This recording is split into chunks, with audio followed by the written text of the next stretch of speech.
Hi, Scott. Thank you very much for agreeing to be on Tactile Visions Woven. It's wonderful to have your work on the exhibition. So thank you very much for making your work available to us.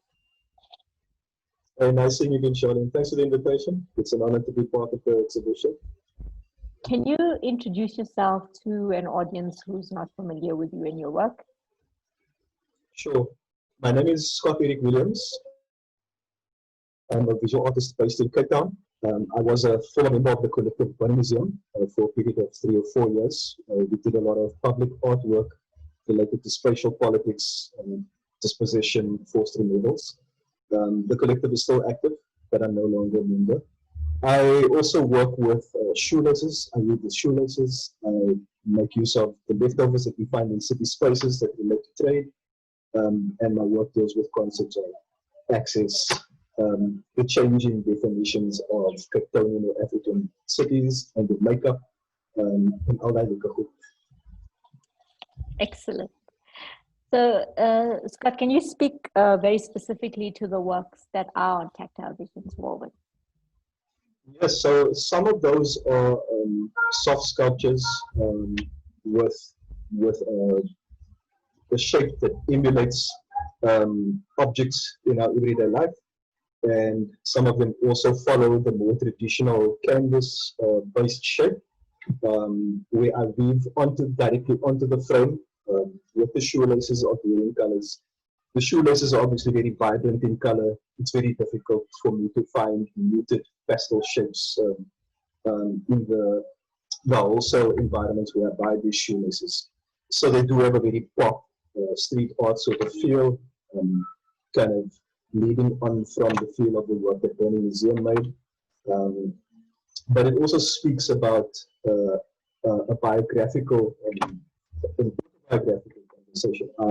I used to be a photographer in the hip-hop scene. I photographed park jams, theater events, all related to hip-hop.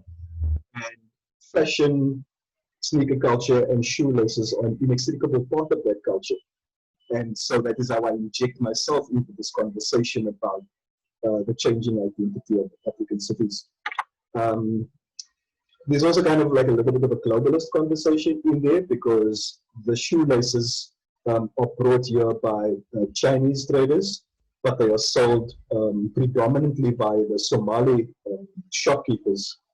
There's nowhere else you can get the shoelaces in that sort of quantity with which to weave.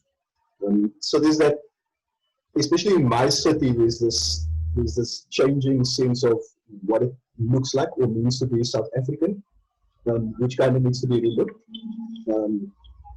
And especially in my area, because I live in an area which was formerly considered to be an Afrikaner or white supremacist enclave.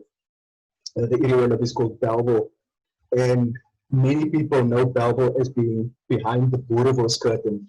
So there's that element of mystery, you know, and the unknown. But it's no longer that. It hasn't been behind the Boerewors curtain for years and years. And the flavor of this area has been quite Afropolitan in the music, the culture, the food, etc. So this is one way in which I've decided to interpret my place in that whole story and that changing identity.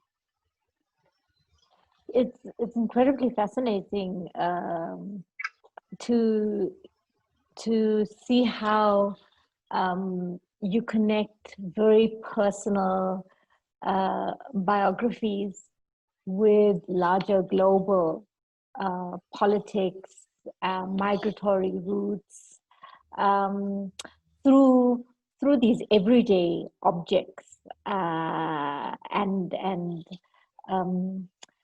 you know, I remember growing up with crazy shoelaces. You know, they were so huge in our communities at one stage, right?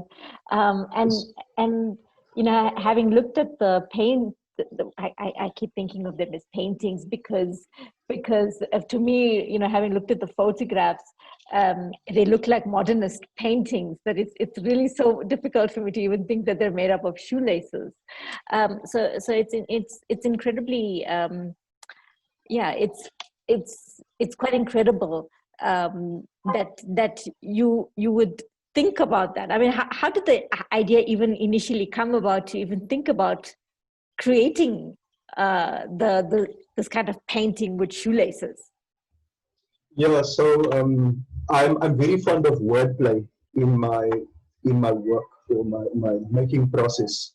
And so when I set out to make something, I would think about what the narrative is and perhaps keywords that are associated to that particular story. And because I am weaving myself into this global narrative, I try to think of which materials talk about this aspect of being interwoven, interlinked, but forming part of a cohesive or coherent whole to create something harmonious, whether it's human interaction or whether it's an artwork. And so I often troll the stores. My parents kind of inculcated this culture in me of trolling secondhand stores, vintage stores, markets, and those sorts of things. And so I looked around the market to see, whether there was anything that resonated with me, but they had a sort of wider public appeal, in this conversation. Because the everyday is an element of democratizing the conversation or opening it up to more audiences. And so the shoeless becomes a very ready foil. I mean, it resonated with you as well. You identify with it. And there are still conversations that people have with me about how they used to weave these shoelaces into their shoes, in competition with each other to prove, who's the freshest. And so it's still quite a ready and accessible medium where in a kind of culture where semiotics and symbolism kind of overburdens the work. So it has a way of opening up the conversation, as I've said. And that's one of the reasons why I decided to use it. And the colors are just so nice as well. They pop, they really attract your eye. And so those are some of the reasons I decided to use it.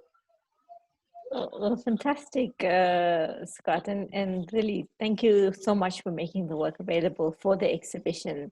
I'm, of course, really sad that, originally I had chosen other work. I'd been eyeing out other works because I had this sort of room envisioned, and I had those kind of larger sculptural works of yours available that reminds me of these kind of tower gates, minarets, and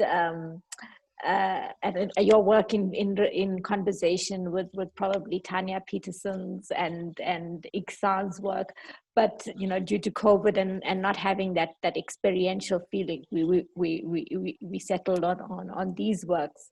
But nonetheless, these are also equally exciting works for me to also see. So I really want to say a huge thank you to you for making these works available.